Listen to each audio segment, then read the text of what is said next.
Oh, baby. Back in the saddle. Oh, baby. Back in the saddle. What is, everybody? Welcome to the DNVR show. Let's go. Live from the Toyota Lounge, driven by your Front Range Toyota stores. Toyota, the official vehicle of DNVR. Man, I'm so comfortably in the offseason right now, man. Oh, good for you. How excited are you for today's show based on your excitement level for the past two shows? I'm not kidding when I'm telling you, man. I've learned a lot the last 3 days. I really have. I was addicted to my misery. So, okay. And you've let it just go? as excited? I'm telling you, I feel unburdened. I just feel like all of this energy. You felt unburdened? It's called sleeping. I've slept. The last 2 nights I've slept. You didn't watch that game and go, shit, they would have won the title. Because that's right where my head went. But we can talk about that later. I'm like Yoke, man. They didn't. So, what else is there to say? On today's show, we're going to talk about the team he's talking about, which are the Indiana Pacers choking away the game before moving on to talking about some things around the league and Yoke maybe playing in Serbia, maybe not. Is it confirmed? Is it not? But then we're going to move on to our top story, which is what's the top storyline of the offseason? That's really the meat of the first couple segments of today's show. Later on, we'll talk about the new TV deal because that's going to affect things. And also ask, is Yoke going to play until he's 50? We used to worry he's going to retire in 1 year. Well, there's a lot of money. We'll put the money on the table and find out. Is Jokic going to stick around too long? That's next. And then later on in the show, I know Wynn is excited for this one. A top 5 best names in the NBA. Best Hooper names. Is probably the worst top 5 we've ever done. You'd be so sad, audience, to know what the alternatives were. I might not even tell you just to keep you from the disappointment. Kale's on the 1s and 2s. We've got over here Brendan Vogt. What's cracking? Rocking a Manscaped shirt today because I just think it's important to practice gratitude, more specifically testicular gratitude. Manscaped your balls will thank you. There you go. Happy to be here. You manscaped but didn't do your hair? No, I didn't. This was no product and a windy day. Yeah. I've noticed you're going for that. You're going for the new wind-swept hair. Over here, the man with the wind in his hair. I'm wondering if you just didn't do laundry this week. Hey, we're not calling people. And that's why the Manscaped shirt came out. Technical foul on Harrison. We're not doing this. Technical foul. No. I appreciate the tech, but Harrison's right. You only wear a Manscaped shirt when you're down to the bottom of the drawer. Everybody knows it. Everybody knows it. You think that got past everybody else? All right. Guys, reset. I don't know if you were watching basketball last night or maybe you've lost the will, but in case you were, the Pacers won. They had a great game. They did? I didn't watch the last 10 seconds. Oh. But they were up 6. Yeah, I've got some news. There's nothing that could happen. So the Pacers win. What do you make of that, Vote? Well, what a great start to the series for me. It could have been and should have so been. So close, man. The Pacers blew it. I thought you were going to take the room. I'm really excited about the Celtics getting to be both everything we said they were and champions at the same time. It's gonna be awesome. The Pacers looked like a team that hadn't been in that spot before. Yeah. And that's what happens. Rick Carlisle. So after this, they're up 6 points. They get a terrible possession where Halliburton just dribbles it out of bounds. Right out of bounds. Right into David Ortiz's lap. It was really bad. I think they're up 3 at that point. And then they give up the 3. I know everybody says you should foul there. They get it to Jaylen Brown, and he ends up hitting a pretty tough shot. There's also really no opportunity to foul there. Yeah, because he catch, and if you reach in, he'll just go. And pretty immediately he shoots it.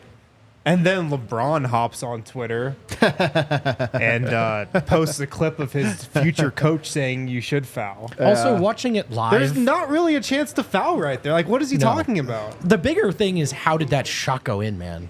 And that's, to me, was sort of how I felt about it. Yeah. Jaylen Brown might be top 3 in the league of that's a horrible shot. Like Paul George, that's a bad shot. I don't care what anyone says, but it went in. I mean, that guy is... He takes some pure hooper, just like, what is that? They make it like more than most players, but less than a good offense, you know? Sure, but like Jaylen Brown is the one to me that like as a hater just breaks my heart. I'm like, how did that shot go in? Well, your boy Tatum last night honestly had a master class in disappointment all the way up until the very end when he won the game for them. But he went 0 of 5, and the craziest one with about 12 seconds left gets a rebound at the rim, takes 2 dribbles backwards, shoots a one-legged fall. They're down 3, and he takes That's what they teach in that gym in Brooklyn. All jokes aside, That's exact sequence. That's the Tatum thing right there in a nutshell. And I think everyone's on the same page about it now, so that's why I haven't been as big a jerk about it. But what is that shot?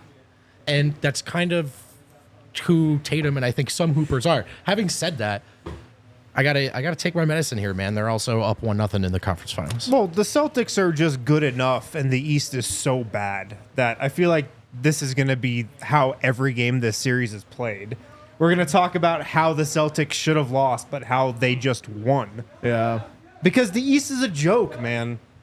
It really is a joke, and that's the takeaway. Like, we watched the Nuggets play the Lakers in that first round, win in 5 games, and we were like, man, the Nuggets look like they suck. That's been the Pacers now, or the Celtics now in 2 rounds plus 1 game where you're like unimpressed with them.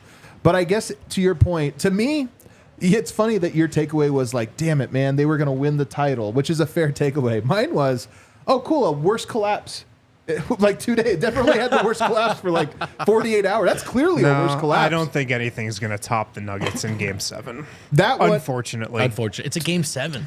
Yeah. That one is worse in terms of like obviously the because it was Game 7 and this or that, you win the series if you win. But this one was worse to me in that the odds of you winning with the ball up with 11 seconds left, up 3, the odds of you winning are like 99.9%. Oh yeah, and they did everything in their power to give that game away, and that's why it was so tough. I know.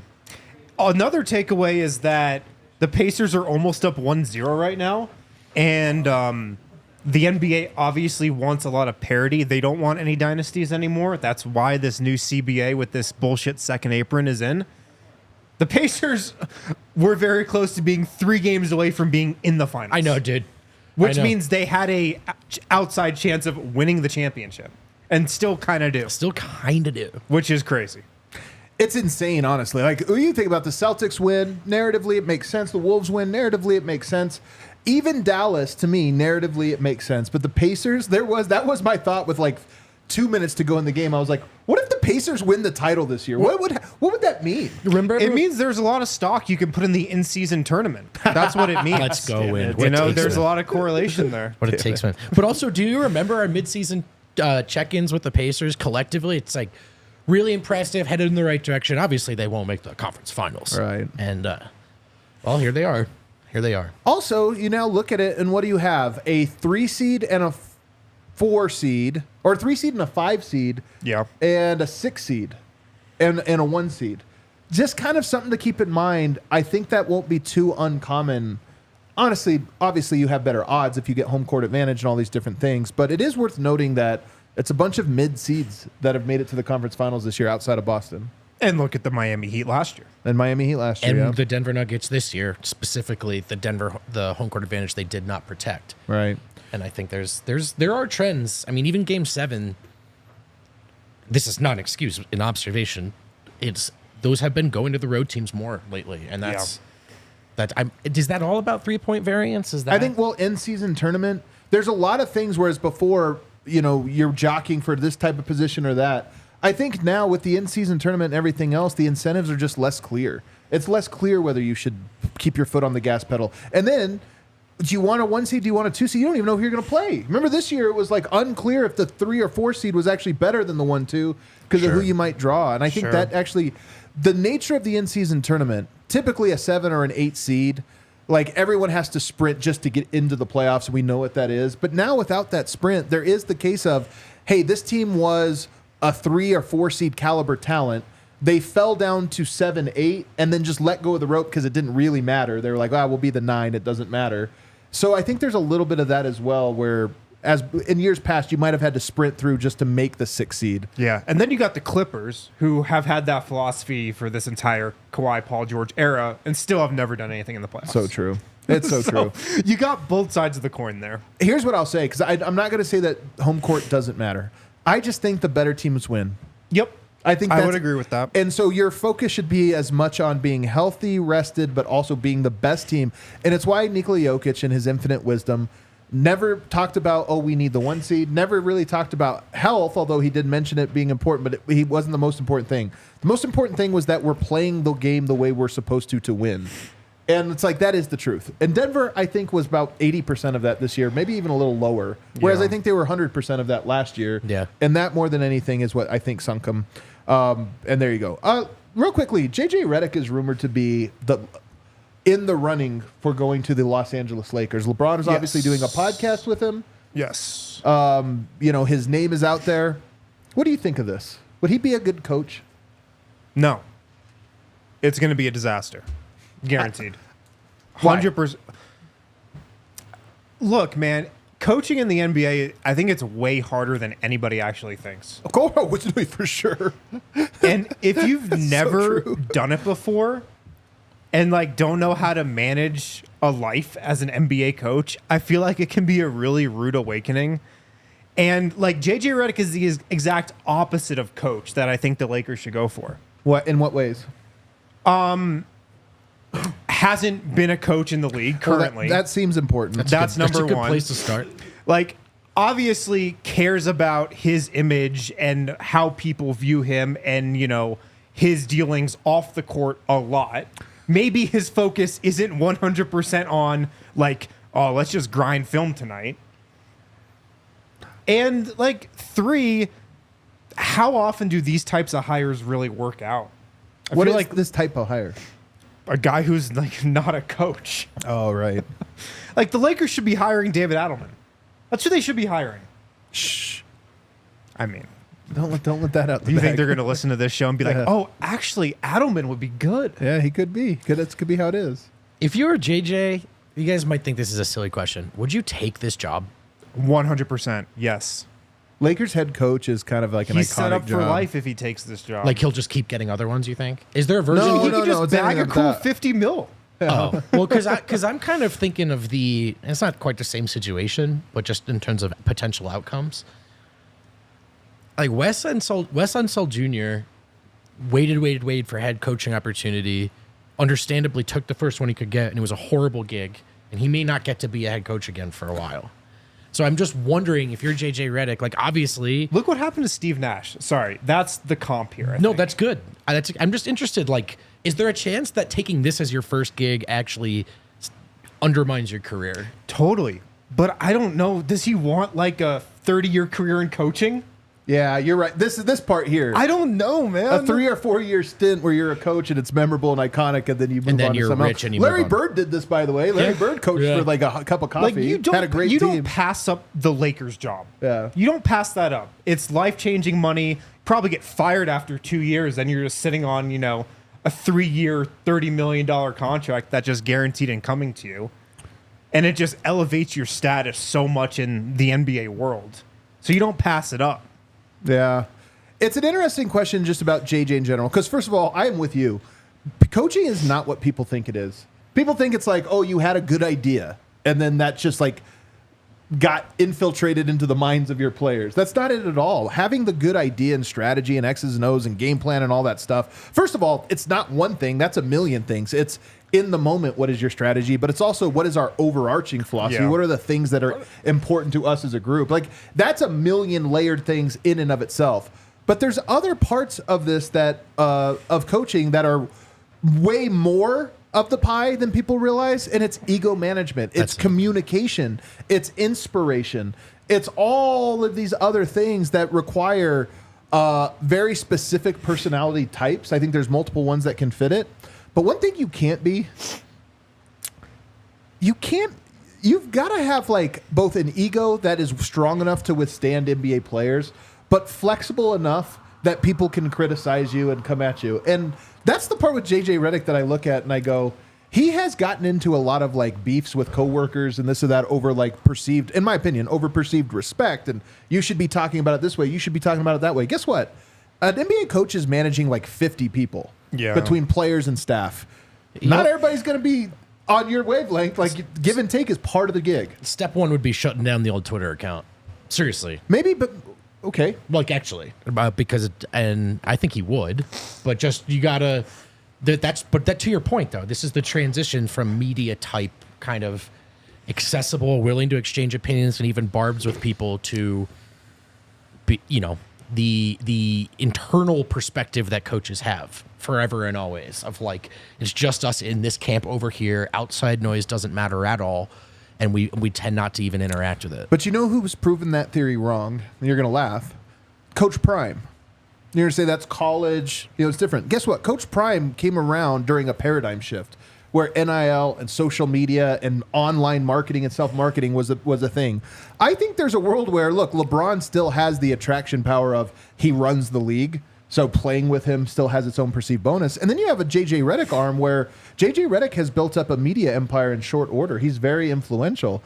Is there a chance that that's part of it? Is it just like that? The Lakers are already the most popular team in the world, but there's a chance you go there. If whatever good player is long in the tooth is like, yeah, but you're also going to set yourself up for your media career. This is the best place to go to like get everything. Is there a chance that also happens? Yeah, but it doesn't translate to winning. True. What? I mean, maybe you get, No, not maybe. This is not a. This is not a hire that's so about bad. winning, man. Yeah. This is going to be a disaster. I will say the pregame and postgame press conferences could be epic. Oh my god! Just 15-minute podcast sessions. Oh my god! That's a segment. That's what would happen. This is He what I does them mean. with Segment LeBron. 1, pregame presser. Segment 2, postgame presser. This is what I mean. There you go. Draymond Green did this. Draymond Green would go to the podium and he wouldn't answer a question. He'd be like, "That's a great question. You're gonna have to check out my podcast tonight to get the answer." But JJ Redick will just say the answer think? in podcast tone. Be some long pressers. Or Oh, maybe it would man. just be that They he would could be have epic. that, and it's way more Epic. valuable. And it's again. The people are seeing that the ecosystem of which every time somebody sees like, oh, that real estate is gettable, and I could just see players and coaches being like, oh, the press conference is gettable, cool, we'll do the formal one, then we'll do our own one. Do you think, forget the kind of LeBron level stuff for a second, do you think players would listen to JJ Redick? Because that's he might have a good chance of that. Because I do think there are a lot of people who people looked at, like maybe it's Scott Brooks, right? Is his name in the OKC Scott days? Brooks, yeah. Where it's like, oh, he's a bad coach. It's like, man, do you think he gets to coach? Like, do you think young Kevin Durant and Russell Westbrook were like, yeah, you tell us what to do, coach? And If your cornerstone piece is on board, everyone's on board. But the number one thing players respect, and I feel like I've learned this more and more over the years, is if a coach knows the game, if he knows his shit, That's if he true. knows what he's talking about, if he says something and the rest of the team is like, oh, that makes a lot of sense. Yeah. It's the number one thing players respect. Yeah. OKC guys seem to love Dagnott, who does not seem Right. at all like a guy that would vibe Right. with young, Like a especially dude. young Exactly. players. Yeah, but yeah. they know that guy knows his stuff. Chris Yeah. Finch, same thing. A lot of guys out there. And he would bring that and pedigree as a player. Yeah. All right, let's take a break. That was a fun first segment. We just want to talk about some of these headlines. But on the other side, let's get to our top storylines for the offseason. Okay. Shady Rays, it's summertime, May 22nd. Sun's out. Got to get your Shady Rays. Get ready for the season ahead with quality shades built to last. Go to shadyrays.com. Browse their selection. Tons of different options. They got a style and a color for everybody, no matter what type of sunglass you wear. Shady Rays has it. They have an awesome deal going on for DNVR members and listeners. 35% off polarized sunglasses. 35% off. Shadyrays.com. You got to use the code DNVR. 35% off polarized sunglasses. You can try for yourself. The shades are rated 5 stars by over 300,000 people. They have great customer service too. If your shades ever go missing or take an unexpected hit, don't sweat it. They have the most insane protection in all of eyewear. Every pair is backed by lost or broken replacements. Also, if you don't love your Shady Rays, exchange them for a new pair or return worry-free within 30 days.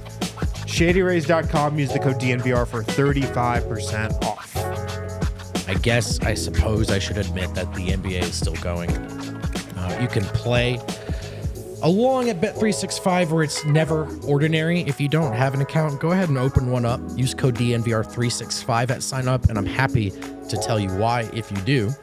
You get to deposit $10 and choose between either a bet and get offer or place a bet of $5 or more and get $150 in bonus bets. Or a first bet safety net offer by placing a bet up to $1,000. And if your qualifying bet loses, you receive a matched refund in bonus bets. So if you have a good feeling on these remaining games, or you just want to fade your enemies, you know what I mean, or hop on the bandwagons, you can still do it. Plenty of ways to play, plenty of ways to win at Bet365. Just remember, they don't do ordinary there. Don't forget about the NBA early payout offer either. Get your bets paid out or parlay selections marked as winners when your team goes up by 20 points, even if they lose the game. You have to be 21 or older, physically located in Colorado. Please do gamble responsibly. If you or someone you know has a gambling problem and wants help, call or text 1-800-GAMBLER. We're back here, segment 2. Hit that like button for us. Thanks for ever joining the show. I've seen some people say, hey, man, we'll come back next week. I need some time away from the team. I'm too hurt right now. I understand. Credit to you guys, because we're all hurt, but credit to you guys for pushing through the pain. Did I tell you guys about my daughter the other day? Did I tell you already? No. Swim meet? No. Oh. Got her in softball, my 7-year-old Ellie. Oh.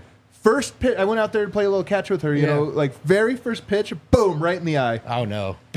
Really? She shook it off, though. She shook it Oh, off. I thought you meant she hit you in the eye. No. I threw it to her, and she did the boom right in the eye. Oh. Hard hit. And she sat there, you could tell she was about to cry. She was trying her hardest not to let it out. I was so proud, man. Dude, anyway, that's respect. that's what all of you in the Took chat, it like the a Toyota champ. chat are right now. You're like Adams. You're like my daughter.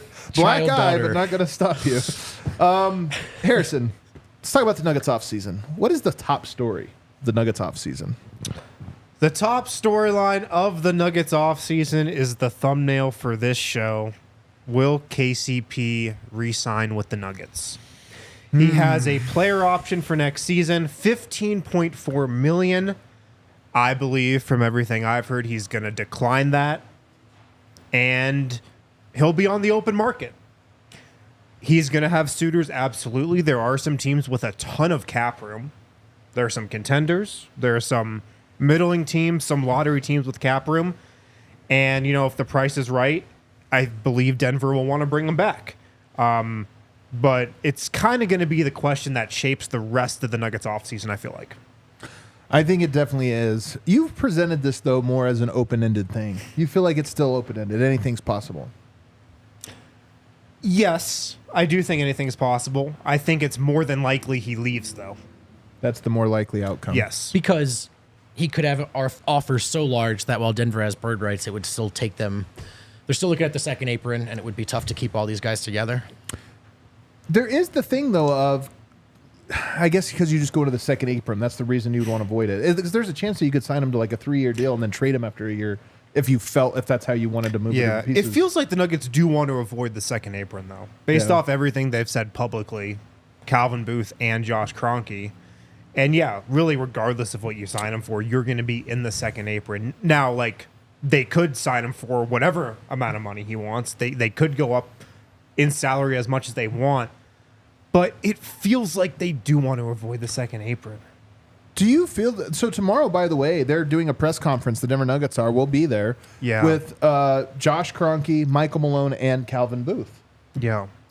Which they just announced today. Although it is kind of normal, an exit interview. The team used to do exit interviews, like formal. There was a day you came in and you interviewed everybody. Nobody really does them throughout the league anymore. It's fading away. For whatever reason, those are gone. Although I think it's kind of... I think those were good. I know They were everybody great. hates They were media very and decisions. valuable. I was going to say, interviewing guys at the end of a season is kind of an important for the context of putting a button on a season. Yeah. You guys tell us Unfortunately, what they're you're just feeling. kind of going away, though. Players fly out literally after they shower. Boom, you don't see them again until October. But yeah, a pretty normal end of season press conference. But it'll be exciting to hear. Let me ask you this way. Sure. Is it a disaster if they lost KCP? It's a huge hit. It's a huge hit. I don't know if it's a disaster. I don't know if it's something they're unprepared for in terms of how they built this team and look towards the future. These guys are getting a little banged up. KCP is the oldest guy in the starting lineup. He definitely didn't have his best series. He's also had tremendous series in Denver and made essential contributions to their title. So I am not eager to see KCP leave by any means, but I'm resigned to it. And that last series wasn't exactly an A++ KCP series. Now you can say this about everyone else on the roster as well, to be fair. But there is something too that this just. I've resigned myself to this a long time ago. It kind of seemed like it would make sense for KCP, business move, to go try to get one more contract here at this spot in his career. And I think it's maybe something Denver can pivot away from, but they'll miss him. They'll miss him initially for sure. I love KCP. He actually has a special place like in my heart. You know, like there's role players that you love, role players that you like for a time or what have you, and then role players that you kind of always didn't like. KCP's in the first one to me. I love him. He's like an all-time Nugget. You win a title with him, you become an all-time Nugget. Bruce is an all-time Nugget. But he was an all-time Nugget, and equally as important, I've talked about how I want him to be remembered as a Nugget. I know. Now he's a Laker and a Nugget. You got one title each, and if he leaves, it's up in the air.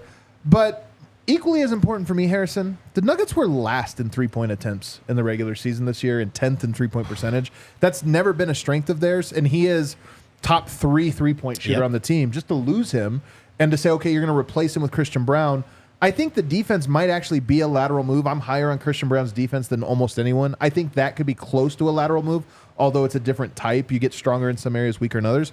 But there's no question it hurts your shooting, which was already maybe a little below the threshold. That's the biggest problem. Yeah. And to your earlier question, I wouldn't qualify it as a disaster if KCP leaves. But I'd be a little nervous. It's a big loss. I'd be a little nervous about this team's offense for sure. KCP to Christian Brown's a huge offensive drop-off. Yep. Absolutely massive. You know, like Christian Brown's a below-average offensive player. KCP is an elite fit with the starters. Yep. Elite three-point shooter, doesn't need the ball. Christian Brown doesn't need it either. And can hit mid-range pull-ups. Like, Christian Brown just doesn't have that in his bag at all. And I have a hard time seeing him having it in his bag next season. It's a massive, massive downgrade offensively. So I'm a little nervous, you know, just what this team will look like and if it's still going to have anything close to the same firepower if he does leave and is replaced by Christian Brown. Here's one basketball area that Christian Brown could actually be super beneficial. You know, you put your best defender on Jamal Murray from the guard position, usually your worst on the next guy. Well, right now that's KCP. Next year, if it is Christian, that would be Christian Brown. He's big. And one thing that Denver has had great success with is inverted pick and roll. Inverted pick and roll with KCP, he's kind of little. It's easy to fight through that. Christian Brown could force some switches onto the opposing team's worst backcourt player. I think there are actions you could unlock there just because of his size that could be valuable, but that's a small consolation. It's a very small consolation, and especially when you just think of like the Nuggets offense, late game situations is the Jokic Murray pick and roll, Aaron Gordon in the dunker, and two of the best shooters in the league in the corners. Right. That is the best that offense. Christian Brown there changes everything. And we already saw this year what it looked like when those two guys weren't hitting their shots. You know, for all the big picture stuff that went wrong, Denver was kind of missing that extra punch for most of the season. Rarely were both of those guys hitting at the same time as opposed to last year. So, but I don't, just to be clear, I'm not like, yeah, get rid of KCP at all. I just think it like as you sort of looked at what could be changing, this was always coming. Defensively, you can talk yourself into the Christian Brown transition for sure. Maybe not right away, but over time, like he's going to be able to be a valuable player defensively for that group. But yeah, man, I mean, I think Denver's offense looked a far cry from elite when it mattered, and I think you lose even more of that without KCP. I think that's probably right. I do think there's hope for a Michael Porter and Jamal Murray to be better next year. Murray in particular in the regular season, Porter more in the playoffs, but does Murray being better than he was, the guy we expected him to be this year, an all-star caliber player, does that make up for what we got this, you know, if you lose KCP, does it bridge that gap there? I do think that defensively they could be similar, if not even more impactful, just because I think Christian is a really good defender and he has size, which is more and more important. So, but I'm with you guys that if you just told me we're starting from a point of lose KCP, bring everyone else back, and that's your rotation, I'd be like, yeah, it's hard to imagine being as good. Absolutely. And I mean, a couple of teams that you should keep an eye on for him, the 76ers for one. Ugh. If they don't get Paul George, who's their number one target, and the Clippers pony up and give him a max deal and he stays in LA, I think KCP is very high on their list to then turn to. Another one I'd keep an eye on is the Spurs. They have a ton of cap room. KCP seems like a perfect fit there and the perfect type of vet you would want there. He's such a Spur. Yeah.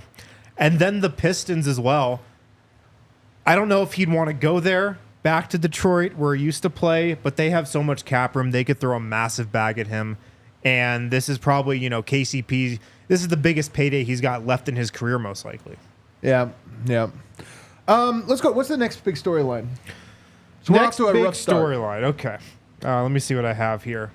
Do the Nuggets make a, quote, big move? Big move. Big move. And I would qualify a big move probably as trading one of the starters. So Zeke Naji trade, not a big move. A significant move. I don't know if it's a big move, though. Okay. So if they were to trade a Michael, a Jamal, or an Aaron Gordon, they're not trading a Jokic. This would be a massive storyline, but I don't think this happens. I don't think it is either. I don't think there's much thought of it happening. What about either. a Christian Brown trade? Is that a big trade? That would feel like a big trade. Okay. Peyton Watson? Yeah, That would feel big too. that would feel big. So we just went through all those guys. Then Zeke Naji's the drop. Zeke Naji's the drop off. That move is like it just happens. Yeah. So all right, that's the line. Peyton Watson. Starters plus Peyton Watson.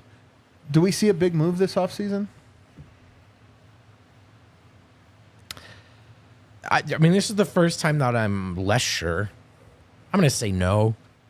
I think a big part of the Porter question is not, I think, even as big as supporters could come up with a list of guys that could conceivably also be helpful to Denver. Different question than could you get them by trading MPJ? Yeah. Who has won with the Nuggets. As a matter of fact, you can win with MPJ in the starting lineup. They've done it.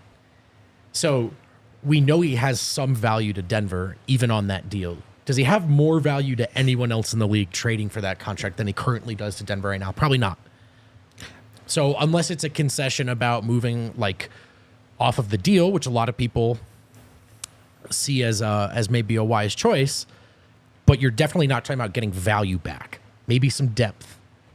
But again, man, I do think if you were talking about KCP leaves and you trade MPJ for depth, even with a guy like Jokic, I know Porter missed those big shots in Game 7. I think you have to prepare yourself for a real drop-off in the pop offensively that Denver has. Yeah. There is something to both of those guys leaving. The spacing will be different. And the spacing is an easy thing, I think, to overlook. But I'm not going to pretend like he went ahead and solidified his future with Game 7, because he sure didn't. Would you be more surprised? This is so early that these things can change. You're not tied to any of these takes. Would you be more thank surprised if Denver made a big move in the offseason or at the deadline? Big move as we just defined it. Yeah, off season. So you think it's more likely they just go into the year, but there's a chance that based on how the year goes, they might say, you know what, we've seen this script before. Yeah, I just think hard. it's very, very low. Also, that they make the big move right now. Yeah. I don't think they're really thinking about that. In a perfect world, and going back to the fact that with this new CBA, having all these big money contracts is not great. You really just want 2 of them, and then finagle around there. In a perfect world, I actually think trading Michael Porter for 2 guys, a starter and then a sixth man, would actually be in the benefit of the Nuggets. Could be. But in actuality, I don't know if that trade exists. Right. I haven't seen a potential trade where you're getting back 2 guys that would actually make that trade worth it. But just in the current dynamics and economics of the NBA, I do think in a perfect world that would make sense. I strongly agree with this, and it has almost nothing to do with Michael Porter. It has more to do with I'm not sure the Big 3 model is the right model anymore, given the new CBA. Right. That I it might understand just be that you completely. have a top star, a secondary star, and then you spread the rest out as well as you can to create a good team around it. And 3 stars, 3 max contracts, especially if the third guy is not you're going to hate me for saying this, but is not like a Paul George or something like that, a guy that has been I get it. able to I do get more, a more versatile type player, then it probably doesn't make a lot of sense. So The allocation of resources conversation is a different one than is Porter good enough. Right. Yeah. And it's the one that I understood would happen after that outcome in that game. And I'm not going to act indignant after the way he played in that series. I will say Porter had a much better season than we remember, a much better round one than we remember. Same as last year. And that ultimately is why I don't think they're really thinking about that deal. And I think potential deal. I also think you articulated it really well, Wind. It's just, are you going to get, like, there are ideal trades, but are you going to get them? And so that's a different conversation. My whole thing was, and again, we're not going to get into specifics. This doesn't even make sense. I haven't checked the numbers. If you could replace Michael Porter with Cam Johnson, how much do you lose in terms of value to Denver? It's probably not that much, and that trade would feature a second player coming back. So if you could turn Michael Porter into Cam Johnson and a guy who is part of your top 7, sure, it's like you lost 5% off of what Mike did for you, stand in the corner and make threes. For the most part, that's 90% of Mike's job. And then you also got another guy who's just in your rotation who's a good player. So we might be in that world where Denver's going to have to start making that. By the way, every time there's a new CBA, it's about 2 or 3 years before you really see the effects of it. So we're just now going to start seeing the effects of it. I'm so curious how people build their rosters from here on out. Because I think there's going to be a lot of horribly underpaid good role players. That's going to be the class that gets screwed the most, where you're going to be like, how's that guy on a freaking MLE? That guy's a great player. Yeah, KCP is probably a free agent at just the right time, too. The exact right time to get in. If he does this a year from now, he's not getting the offers that he will. Right. And I think part of it is guys like Tim Connolly. Like there's a tough thread to balance, or needle to thread here, whatever the expression is. You don't want a big three, but if you have starters that are good enough, and you're an org that doesn't just sign guys in the free agency, you really can't let guys walk either, right? So Jaden McDaniels, who looked great in that series, by the way, gonna get paid a lot. So you're gonna see teams, I think, if they believe in their core, paying enough to keep them all together, not having enough to really build out great 5 through 10s. And maybe there are more Bruce Browns who are just like, man, this guy's available for that? Like, how did this happen? Right. So that's a possibility. All right, let's take a break. We got 3 more top storylines to get to in segment 3. We absolutely do. Before, though, I want to talk to you guys about Volo Sports. What is Volo Sports? It's a premier monthly membership program that gives members unlimited access to sports events and social activities every single night of the week. It's the modern day sport and social club for only $20 a month. Best way to meet new people. If you just moved to a new city, want to make some friends, get active and play games in the city. Volo's awesome. They have leagues in every sport you could imagine, and then probably some more that you can't imagine. They have leagues and games throughout the entire city of Denver. They're also outside of Denver as well. And you can get the Volo Pass, the premier monthly membership program that gives members unlimited access to sports events and social activities. You can get it for $20 a month, but with code DNVR3, you can get the Volo Pass for only $10 a month for your first 3 months. So 50% discount there for your first 3 months, $10 a month with the code DNVR3. Free or discounted access to tournaments, fitness classes, and events. You can travel with the Volo Pass too. All the perks are accessible in any Volo city, and they're, throughout the country, like I said. So get signed up with Volo. Get the Volo Pass for $10 a month for your first 3 months with the code DNVR3. If you find yourself in Vegas this summer for any reason whatsoever, stop by Circa Resort and Casino. It's our home away from home in the desert. We love it there for so many reasons, like Stadium Swim. Check out Circa Stadium Swim to watch the best sports action during the summer. Use code DNVR20 at checkout for 20% off. Stadium Swim is a giant pool with some giant screens where you can watch your favorite sports. I'm already excited. We're going to be there in like 6 weeks. I'm already ready. I'm already not ready, but I'm already starting to think about it. Or your favorite bets that you just placed in Vegas, because again, you're in a casino here. You can watch them all play out at Stadium Swim. It's also Vegas' first ever adults-only casino resort. So go ahead and experience Stadium Swim for yourself. Watch your favorite teams at Circa Resort and Casino. Remember, book your stay with code DNVR20 to make sure that you get 20% off. There you go. All right, we are back here for segment 3. Let's keep going. What's the next big storyline? My next big storyline, number 3. Does Nikola Jokic play in the Olympics? Man, this one's big. According to our buddy Marco, he is. Our buddy Marco, who took us out for a great Serbian dinner in Belgrade a couple years ago. That's right. Love him. He reported that Jokic is playing. And then Coach Pesic denied it. Serbian national team coach Pesic. So not official. Not official. Unofficially We've committed. all thought he's probably going to play. Yeah. I've certainly thought that throughout the year. I don't really think anything that happened in the playoffs or this season changes it. I still think he's going to play. I think he is too.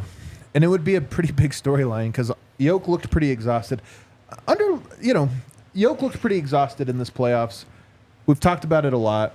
You play in an Olympics. First of all, I have heard Coach Pesic, very old school, great coach, legendary coach in Serbia, but sometimes these older guys, they're not as forward friendly. Guys like Jokic need their rest, keep them off their feet, let them, do this. They still believe in a lot of the old, we're going to watch film for 2 hours, 3 hours. We're going to do sprints on off days. Unless it's the second half of an elimination game, then Jokic can get some rest They on the didn't get bench. some rest Then on the bench. there's room Well, for we're him to rest. criticizing him for that Sorry, one. I'm I sorry. know. But honestly, that's the thing is it's not, there is a world where you're like, okay, he's going to play there. It's not going to be that long. Couple weeks, it's a rest. But I think that it actually is a huge commitment. It would be like going through a playoffs for him. It's a lot. It's a lot. And I don't think that's necessarily what people have all taken into account when reacting to his decision to play or not. Again, though, I'm not going to tell Serbians how to feel about it. I just know that these deep runs, we talk about how much they are, how exhausting they are, how much it's cost these guys. Certainly doesn't help to have international obligations as well. That said, obligation is the right word here. There's a lot of pressure on Jokic. And this is his big chance to ultimately redeem his Serbian legacy. It's not to sound like it's in trouble or perilous, but again, it's disproportionate to what he's accomplished in the NBA. Oh no, you don't have to hedge that, man. The Serbs are very clear on what they expect from players, and it hasn't happened yet with Jokic. Well, he's got a Serbia. silver. He's got a silver. Sure, I'm just saying. Again, this guy we very much view as one of the best basketball players of all time, and so as far as what he could do for Serbia, the expectations are still there. So that's so much pressure. So I think he'll play. Let me give you guys. I rooted for him to play for one reason. We went out there. That trip made such an impact on me that I just feel so strongly that all of those Serbians have given their love to us, Nuggets, and to our show. That I'm like, how am I to tell them they don't deserve their time with Jokic? Totally, so for me, I'm like, sure. I hope Jokic plays so they get to feel all the things we felt when we watch Jokic play for our team. I'll give you one other reason though, that it might actually be good for Jokic. I don't know if this was the most enjoyable season for him personally. Yeah. And one thing I know about him is he loves playing with those guys. He has a lot of friends there. They've grown up together. They've known each other. There might be something to it. And remember last time they played, I don't remember where he gave the quote, but he was like, oh yeah, when we're together, we're just always in each other's hotel rooms. It's just like a big hangout. Like this month together, we're all just together, and it's a really cool vibe. I wouldn't mind Jokic getting that again. Getting kind of just falling back in love with the game. Have happened for him what happened to Justin Holiday this year. Reignite his belief in basketball. Justin Holiday might have lost that by the end of the year. Hopefully not. He might have actually. No, I agree. I mean, that environment, I feel like it's one that it's a refreshing one. Just being around, his countrymen after this season, I feel like it could reignite some flames in him. Yeah. Absolutely. All right, what about number 4? Number 4, will Jamal Murray play for Team Canada? Ooh. Can I tell you something? I really want him to. Yeah. Why? I think maybe it would be good for more basketball for Murray this summer. I don't know how hurt he is, so that's a different conversation. But I don't know if the answer is more rest so much as the answer is actually long summer basketball coming into next year in a little bit of better shape. Yeah, I could see that actually. I could go see the that. other way. Could easily go the other way. Yeah. He's exhausted too, and he's earned the right to rest. But Has he? actually, I don't know why I said that. I don't know why I said that. The Murray one I don't care as much about because we're just way more tied to Serbia and we know what that connection is that Jokic has to the country and the country has to him and the dynamics at play there. I don't think Canadians are clamoring for Jamal Murray to play at nearly the same level, although there is some of that. After he pulled out last summer. I would love to see him play, just to watch it. That's kind of where I'm at with him. I don't know what I hope. I will say this. One thing that I take away from this playoffs that I did not expect, I don't think the league respects Jamal. And I hope Jamal sees that. And like I've talked about with Anthony Edwards, his being aghast at the idea that he was in the same tier as Jamal Murray and needed to take something from him. But I think there's something similar too, even with Shea, where it's that team is Shea's clearly. He was almost won MVP this year. Yeah. And maybe playing for them ignites that. He goes there and Maybe he comes off the bench.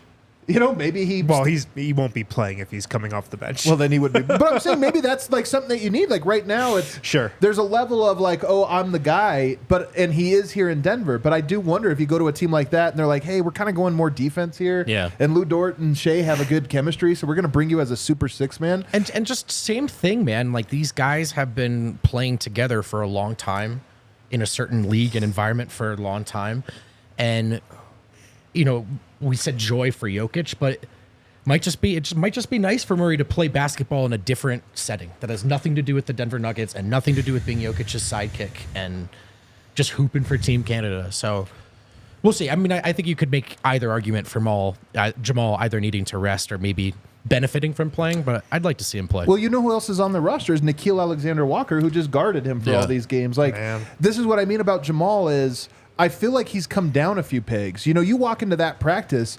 Do you get to tell Nickeil Alexander-Walker what to do? Is it his team as much as it is yours? And he's probably like, dude, we just beat you because we shut you down. Our game plan was he could be shot down. Like that. I'm just saying there's that level that sometimes a player needs to be like, oh, they forgot about me. They're not thinking of me that way. But my other part of this with Jamal is it might also just be nice for him to spend a whole summer really figuring out his game and getting better at things that he needs to get better at. So I'm less invested in that one. There's positives and negatives to each side of it.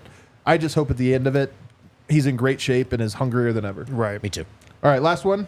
Last one is the development of the young guys. I think you can put what do they do with the first round pick in the draft into this as well.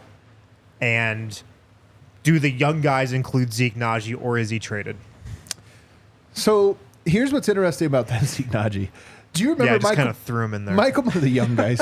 He's gonna be like Tatum. He's like, well, he's 21, so like he could if he just gets it together.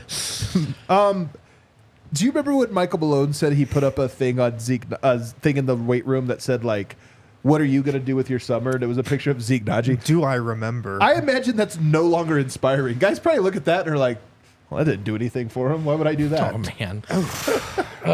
I'm not saying that he's played well, but if I'm Zeke and I listen to this show, I'm like, man, I catch a lot of strays. He's like, I barely played. You guys are blaming the year on me. I didn't do anything. My fault, but no. He's right, by the way.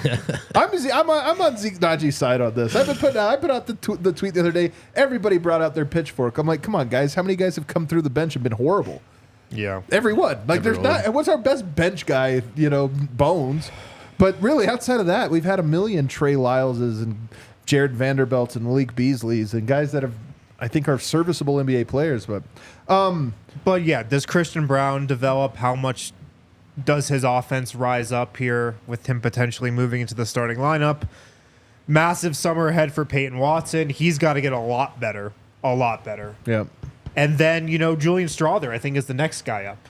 He, I think, could be in the Peyton Watson spot in the rotation this season. He feel like he should be if the Nuggets plan is on the right track. And, can he raise his game as well? I'll throw Jalen Pickett in here as well for me and Hunter Tyson. And the reason I throw these guys in there is Summer League, they'll both be on the roster. I feel very strongly about it. I think Julian Strawther will be on the roster. I don't think Christian will obviously be on there. I don't think Peyton will need to be. Those guys played so much this year. I don't think you need them on the roster. So you already know those three guys, and I think we'll know at Summer League there'll be a level of okay, they've in the system for a year now. They've been around for a year. Do they look like well, I'm serious. Even guys that don't play, we know the Summer League second year guy, even if they didn't play regular season minutes. It's like, yeah, but there's a difference. They've been around. They're comfortable with the coaches and everything. I want to see that because one thing I wonder with Pickett. I mean, I'm a Pickett guy. I don't think he was given a very good chance at all this year based on how few minutes, the type of minutes he played, and also just the way, everything else went. But I think there's also something, too. Colin Gillespie was around for a year. He knew everybody. Everybody knew him. I think there was a level of Pickett just being fourth on the familiarity chart coming in and then having to, I think he was in a really tough spot. This year with Summer League, since he didn't play, that should be his team. Absolutely. Second year point guard, you should get everybody in line and be the leader, and I hope to see that from him this year. And I think he's going to look really good, because all the reports we heard throughout the year, he looked really good in practices. We heard he was outplaying Colin Gillespie in practices behind closed doors. Right. But yet it was Colin who was the next guy up I think you can chalk that up to coach's decision when Denver needed a backup point guard. But yeah, I think, the Nuggets are still pretty high on Jalen Pickett. And yeah, he should have a lot of, good momentum heading into Summer League. That should be his team.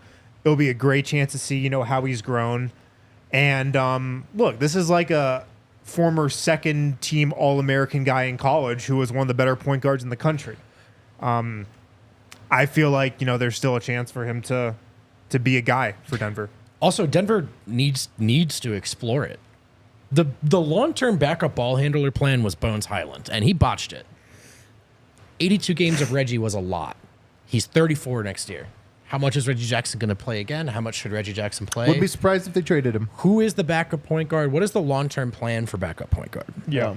And so you at least, with Pickett on a contract, owe Summer League to figuring out if there's anything there. Yeah. And I don't mind doubling down on Pickett. I like him, man. I like his game. I think there's something there. I even think he looked okay in garbage time minutes. He didn't play any real minutes, so it's so hard to extrapolate. The but I think he's good. pushback on Pickett is wild because it feels like the consensus from Nuggets fans is he sucks, he has no NBA skills based on what I saw this year. Right. The We didn't see anything this guy year. was in the rotation for 2 games. Yeah. 2 games. And that was in like November. And like I said earlier, all the reports we heard is he looks great in practices. He's out playing Gillespie, but never actually got on the floor again. I think he has an interesting skill set, and I hope we get to see it, a little leash extended to him. Yeah. And nonetheless, I hope we see him in Summer League. And then Hunter Tyson, we didn't even talk about, but I'm going to give Hunter Tyson the best odds at the Zeke Naji first summer with the training staff. I would not be surprised if Hunter Tyson looks like Vlatko Chanchar at some point in the summer where you're like, what the hell happened? Well, he had to a him? really good year in the G He's League. just like- I think he was hitting like awesome. 39% of his threes on 3+ attempts per game. He had a solid year. We should try to get him to go fishing. We should try to get Fishing him with to DNVR? do fishing with Hunter. Fishing with Hunter, man, would be incredible. Hunter, I think you should do steroids, man. I know it's against the policies and stuff. Everybody's doing it. Yeah. All right, let's take a break. Those are our storylines for the offseason here. Let's take a break. On the other side, we have a top 5 you're going to hate. Oh, yeah. Looking forward to it. I'm going to love it, though. I'm What a going to sell. love it. And we're And back. Oh, yeah, that's right. There's no third one. Oh, gosh. Unbelievable tease. Kale, you did. You told me. tease. That's not on Kale. That's on me. Oh, man. All right, guys, it's what day is it? Wednesday? It's Wednesday. We got a top 5 from Bet365. Never ordinary. I like to make a top 5 list. And since it's off season, we'll get a little weird. Top 5 best names in the NBA. This is getting very weird. It's not that weird. You guys don't have an appreciation I don't for think a it's win? Or weird for a name? Wind. It's a great name. I just want to be clear that this is Adam's list. That's all. Really? It's not our list? I didn't put it together. I was championing top 5 dinosaurs. Top 5 dinosaurs. We might have to snake draft dinosaurs, though. I think that's more of a snake You should have draft. done a top Can 5 birds we to go see. 20 dinosaurs deep? Or sorry, Well, 25 dinosaurs deep? I don't know. Some of us can. Some of I it, don't yeah. know. I don't know if everybody can. I don't know if I've me got and D-Line mine. can. That's a 2-round what draft for your period boy are we here. talking? Are we Yeah. talking Jurassic? Are we talking in the Cretaceous period? What are we doing here? These are not the. I'm going to give. I have like 20 honorable mentions here, so you guys kind of get the sense of what I'm Let's talking go about. through those first. Bilal Coulibaly. All right. That's an incredible name because it has 4 L sounds and they're all different. Bilal Coulibaly. Man, you guys are not going to do this. Solid name. Solid No, I'm name. nodding my head, brother. Tyler he's Hero. French. Oh, he is Tyler not Hero. French. Tyler Hero's a good name. That's a great name. Tyler man. Hero's a good Hero. Bismack Biombo. It's got alliteration, which I feel is Nice important. name. Very nice. You don't like Bismack I like Biombo? Bismack Biombo. I think that's a really good one. Mo Bamba.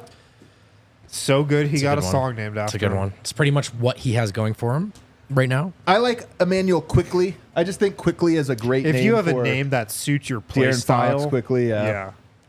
Tyler Hero doesn't exactly suit his play style. Well, he does play hero ball. What do you guys think about a Nick good point. Claxton? I think that's such a good, like, a That's a C. that guy needs to be a detective. Nick Claxton. Nick Claxton. That on the Or like streets. the X tap sound. dancer. The X sound is so like menacing. Nick Claxton.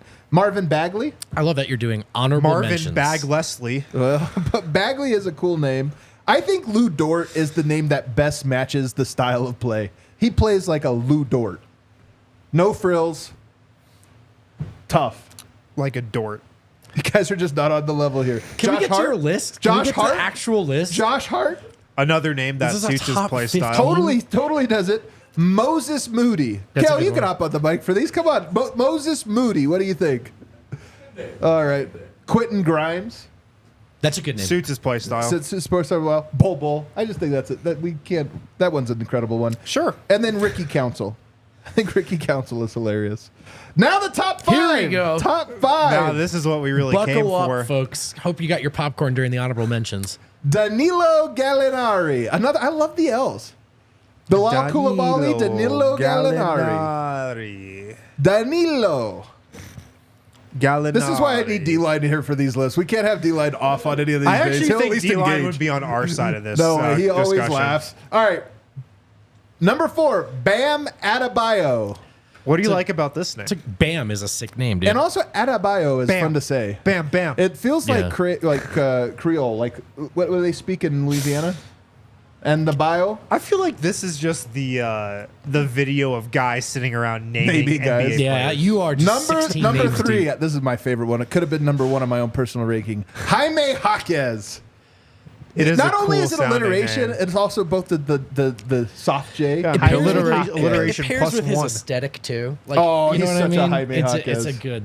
It does work. I will It give you lends that to one. like Hawk as a nickname. I think that's a great name. All right, number 2, Dante DiVincenzo. More You love alliteration. the alliteration. I love it, and I also love the mix. Like Dante, that sounds like one thing. That DiVincenzo sounds another. Plus the Z. You guys see I'm Yeah. big on these Z's. I can't believe You love the Z's. that's number 2. But you guys know, as much as I love that, I love the L's. LaMelo Ball, number 1, the absolute best name in the NBA. This is a wild selection. It's basketball, and you have LaMelo Ball. absolutely name. wild. Top name in the NBA. All right, we got some super chats. Is that really better than Bilal Koulibaly? I don't know. You had no reaction when I gave don't Bilal know. Koulibaly. That was my first honorable mention. There was no interaction. What do we have here? God, Ashley Kidder, unrelated. Probably a lot of people chiming in about the top 5. I can only imagine. Ashley Kidder, unrelated. Mello once came into the Red Lobster I used to work at. Wow, this is a real hashtag of the past kind of. Mello used to come into the Red Lobster I used to work at, ordered 1 pound of snow crab, and had to have the server crack it open for him because his hands were too big. R.I.P. Red Lobster. Man, I love Hands that were we're. too big. His words. Do you need small hands to crack lobster? It's just an excuse to have the server do it, which is hilarious. Hands were too big. Also, the Red Lobster. R.I.P. Red Lobster. She's I know. right. Can't even go to Ocean Prime. Bashir Daoud. Adam, I agree with everything you said yesterday. Wow. Every single thing. Every word. Look at the Mavs and T-Wolves. Both have three legit front court players that they rotate, and all we have is Jokic and AG. It's true, man. They're going to have to find some depth there without spending money on it. It's going to be Yeah. tough. Jose Aviles, do you guys have more behind-the-scene details about what transpired around the Spurs game at the end of the season? We shared some on yesterday's show. I said it on yesterday's show. I think But he means outside of more. that, I think you can read too much into that. He also asks, will CB be the starting 2 next year if KCP leaves? Probably. Well, we talked about that. There is a world. Look, I will say this. There were games this year where Christian Brown did not. Remember, they played Justin Holiday every time KCP was Yeah. out. I'm real curious who Malone's guys are on the team. And I wonder if Christian is one of Malone's guys. Yeah. Also, I wonder if KCP leaves, they can, drop below the apron, potentially. Get an MLE. Yeah. And you could actually, sign somebody. And it's entirely possible. They it's can a new find player. another Bruce Brown. Quentin Grimes. Quentin Grimes. What else do we got? And one more from Jose. Monte Morris is a free agent this summer at around $9 million. Can the Nuggets afford him, and would it make sense? Probably not. No, they can't afford that If you're much for a looking backup at free point guard. agents, look at guys on minimum contracts. It's tough, man. Denver, I'm telling you, this new CBA is going to kind of suck. Unless the Cronkies just want to spend a bunch of money, which they should. The hell, man. And This team could win. I think the Cronkies would spend the money. It's the restrictions. if Calvin Booth says that's the best path for us to take. Right. There you go. They're not going to be cheap this summer. If the best path to take is to re-sign KCP, they'll spend the money. That's not the question. Do they want to go into the second apron? Cedric Exquisite, no way KCP leaves us. He's our Klay Thompson. Eye roll emoji. Ciao, hang loose emoji. Don't know what that means. I don't either. Super dope hip hop. My Pacers robbed in game 1. Couldn't agree more. 3 free throws at the end of the fourth for the Celtics. 24 That's equals crazy. criminal. Pacers should have had at least 12 free throw attempts. With 12 plus free throw attempts, easy win. Carlisle, no timeout to advance the ball and no foul up 3. Boo. Well, they challenged that one play, right? That was it was a weird. There's some weird decisions there. But we should have been up 10 plus, not 3. I agree, man. Dude, that was a really bad loss. Very impressive choke job. Because we know all about that, don't we? What else do you got? Again, super dope hip hop. Riley, Kerr, Bird, zero experience did thumbs up. So not given JJ trash. He's saying, as coaches. Steve Gotcha. Kerr had been working in basketball. Cedric Exquisite. Also, I think he's a way different personality than JJ Redick, too. Mavs in 6. Who does everyone have tonight? That's a good question. Timberwolves. I have the Wolves. I have the Wolves as well. They're I going to think be the Wolves are going to smash There's the like Mavs. an energy too to get in that game. Now they're back at home for game 1, like Yeah, a the new Wolves are series, rolling. Western Conference Finals. I think they get it.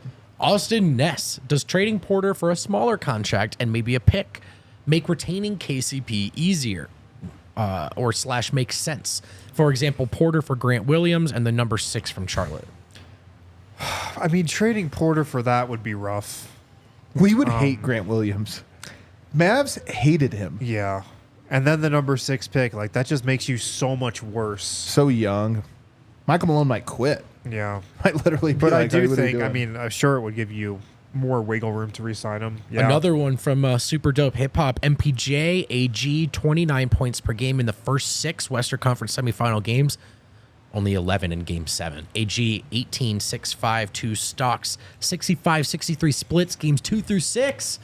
Game 7, 4, 4, 2. 1 stock on 40 and 0.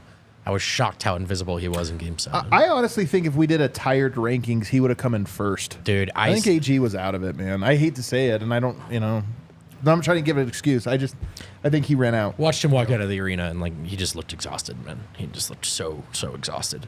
Leonard P. Personally, I really want Maul to play for Canada. It's an opportunity to play in potentially the most competitive Olympics ever, and I'd be disappointed if he passed that up. Plus, how wild would a Serbia versus Canada semi or final be? That's the one thing I don't want. I don't want that game. I think that would be rough. You don't think that'd be rough? I mean, I think it'd be more fun than rough. I don't want that wanna game. see it. I want I want USA versus Serbia. Come on. All right, that does it. Hit that outro music and then take us out of here, Kel. We'll see you guys tomorrow.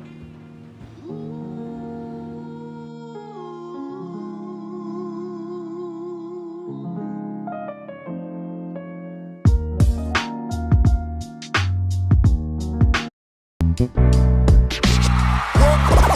all silly like the mayor.